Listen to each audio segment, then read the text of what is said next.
جب اللہ سناتا ہے تو پھر تو سنتا ہے. ہاں پھر تو سنتا ہے. سنا تو پھر بھی ثابت ہو گیا. اللہ اگر پتھر کو سنائے تو وہ نہیں سنے گا؟ تو پھر پتھر کے لیے بھی سننا ثابت ہو گیا. کیا آپ کہیں گے کہ پتھر بھی سنتے ہیں؟ پتھر اور بندے میں فرق تو ہے. پتھر اور بندے میں تو بہت فرق ہے، لیکن پتھر اور مردے میں تو سننے اور دیکھنے کے اعتبار سے کوئی فرق نہیں. جیسے پتھر میں سننے کی طاقت نہیں، ایسے ہی مردے میں بھی سننے کی صلاحیت نہیں. جب مردے میں سننے کی صلاحیت نہیں تو پھر مردہ جوتیوں کی آہٹ کیسے سن لیتا ہے؟ وہ تو اللہ سناتا ہے، اس کو مردے کا سننا نہیں کہتے. سنتا تو مردہ ہی ہے، مردے کا سننا کیوں نہیں کہتے؟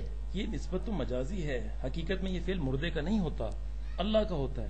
چونکہ مردہ اللہ کے اس فعل کے لیے محل ہوتا ہے، اس لیے مجازن نسبت مردے کی طرف کر دیتے ہیں. جیسے ہم کہتے ہیں فلاں اسٹیشن آ گیا، حالانکہ آنے کا کام گاڑی کرتی ہے، نسبت اسٹیشن کی طرف کر دیتے ہیں. اسی طرح ریڈیو، ٹیپ ریکارڈر اور گرامو فون ہے، ہم کہتے ہیں ریڈیو بولتا ہے، حالانکہ بولنا اس کا فعل نہیں، مجازن اس کی نسبت اس کی طرف کر دیتے ہیں. کیونکہ بظاہر فعل کا ظہور اس سے ہوتا ہے. کوئی فعل کسی کا اس وقت کہلاتا ہے جب وہ اس کو اپنے شعور اور ارادے سے اور اپنی طاقت سے کرے، جو اللہ نے اسے مستقل طور پر ودیت کر رکھی ہے. مردہ چونکہ مردہ ہے، اس میں احساس اور ارادہ نہیں ہوتا، اس لیے اسے کسی فعل کو اس کا فعل نہیں کہتے. وہ حقیقت میں اللہ کا فعل ہوتا ہے، جسے اعجاز کہتے ہیں. اور اعجاز میں عموم نہیں ہوتا کہ آپ اس پر قیاس کریں. موسیٰ علیہ السلام کا عصا جب اللہ چاہتا تھا سانپ بن جاتا تھا. ہم نہیں کہہ سکتے کہ لاٹیاں سانپ بن جاتی ہیں. حضور علیہ الصلوۃ والسلام معراج میں آسمانوں پر گئے، ہم نہیں کہہ سکتے کہ انسان آسمانوں پر جا سکتے ہیں. لہٰذا یہ نتیجہ نکالنا بالکل غلط ہے کہ جب مردہ جوتیوں کی آہٹ سنتا ہے تو وہ سب کچھ سنتا ہوگا. جیسا کہ ہم سب کچھ سنتے ہیں، ہم زندہ ہیں، وہ مردہ ہیں. زندے اور مردے میں یہی فرق ہے کہ زندہ اپنی طاقت سے سنتا ہے اور مردے میں وہ طاقت نہیں ہوتی، اس لیے وہ نہیں سن سکتا. زندہ بھی اس وقت تک سن سکتا ہے جب تک اس میں وہ طاقت رہتی ہے. آپ بتائیں کہ جب آدمی سو جاتا ہے تو پھر کیا وہ سنتا ہے؟ پھر تو وہ نہیں سنتا. جب سویا ہوا آدمی نہیں سن سکتا تو مردہ کیسے سنے گا؟ شہداء تو سنتے ہوں گے، وہ تو زندہ ہیں. شہید کہتے کسے ہیں؟ جو اللہ کی راہ میں قتل ہو جائے. قتل ہونے کے بعد شہید بنتا ہے یا پہلے؟ بنتا تو قتل ہونے کے بعد ہی ہے. جان نکلنے سے پہلے تو کوئی شہید نہیں ہو سکتا. نہیں. پھر شہید زندہ کیسے ہوا؟ زندہ تو غازی ہوتا ہے، شہید نہیں ہوتا.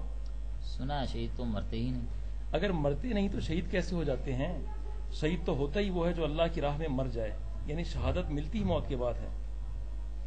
کیا قرآن مجید نہیں کہتا کہ شہید زندہ ہیں؟ قرآن مجید کہاں کہتا ہے کہ شہید زندہ ہیں؟ قرآن مجید تو پہلے شہداء کے لیے موت ثابت کرتا ہے، پھر برزخی زندگی کی خبر دیتا ہے. چنانچہ قرآن مجید میں ہے سورہ آل عمران آیت نمبر 169، وَلَا تَحْسَبَنَّ الَّذِينَ قُتِلُوا فِي سَبِيلِ اللَّهِ أَمْوَاتًا بَلْ أَحْيَاءٌ عِندَ رَبِّهِمْ يُرْزَقُونَ. جو جہاد میں مارے جاتے ہیں ان کو مردہ نہ خیال کرو، وہ اپنے رب کے پاس زندہ ہیں، رزق کھاتے ہیں.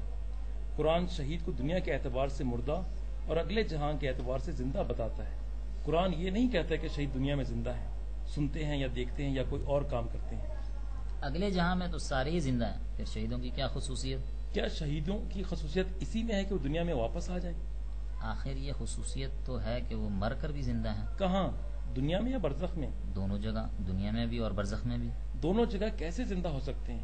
آپ جانتے ہیں برزخی زندگی کب شروع ہوتی ہے؟ جب آدمی مر جاتا ہے. یعنی دنیاوی زندگی ختم ہونے پر.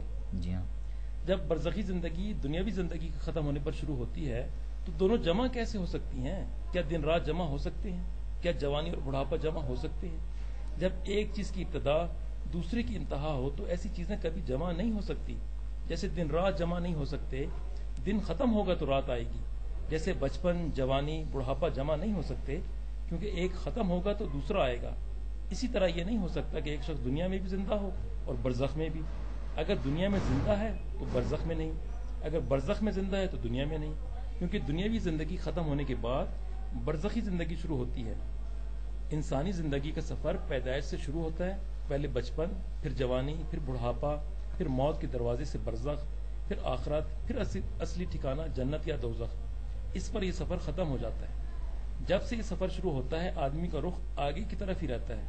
آگے کی طرف قدم سست یا تیز ہو سکتا ہے، پیچھے نہیں ہٹ سکتا.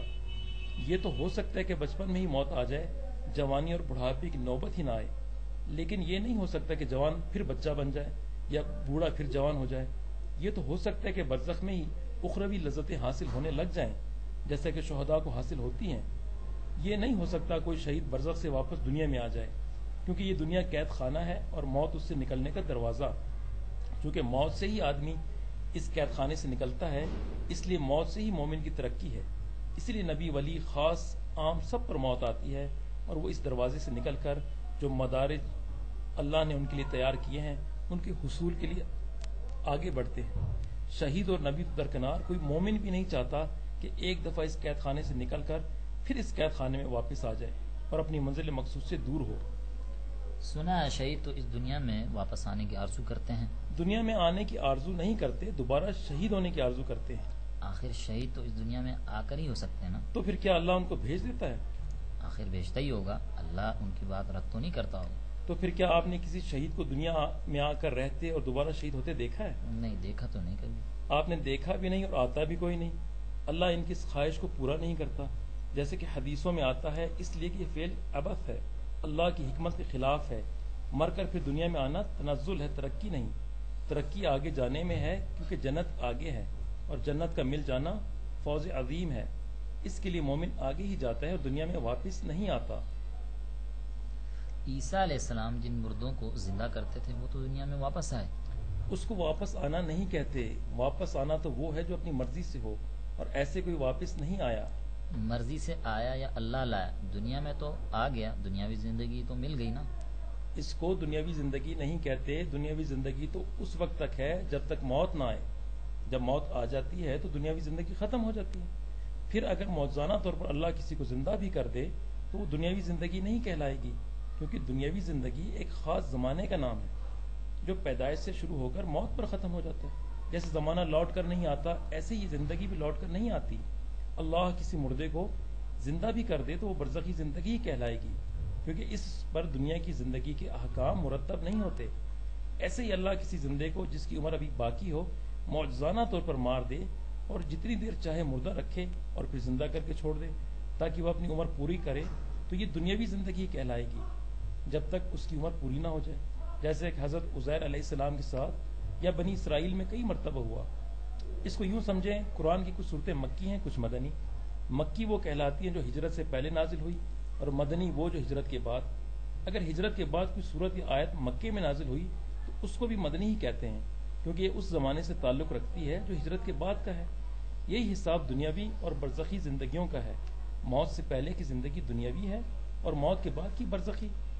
اگرچہ عارضی طور پر اللہ دنیاوی زندگی میں کچھ عرصہ مردہ رکھے یا برزخی زندگی میں کچھ عرصہ زندہ رکھے، اس کے علاوہ عیسیٰ علیہ السلام جن مردوں کو زندہ کرتے تھے وہ یہ نہیں کہ زندہ ہی رہتے تھے، وہ تو معجزہ ہوتا تھا۔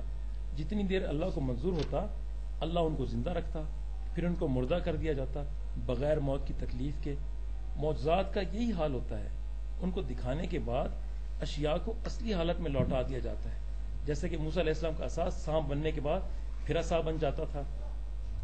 عیسیٰ علیہ السلام کا مردوں کو زندہ کرنا ان کا معجزہ تھا جو اللہ کا فعل تھا۔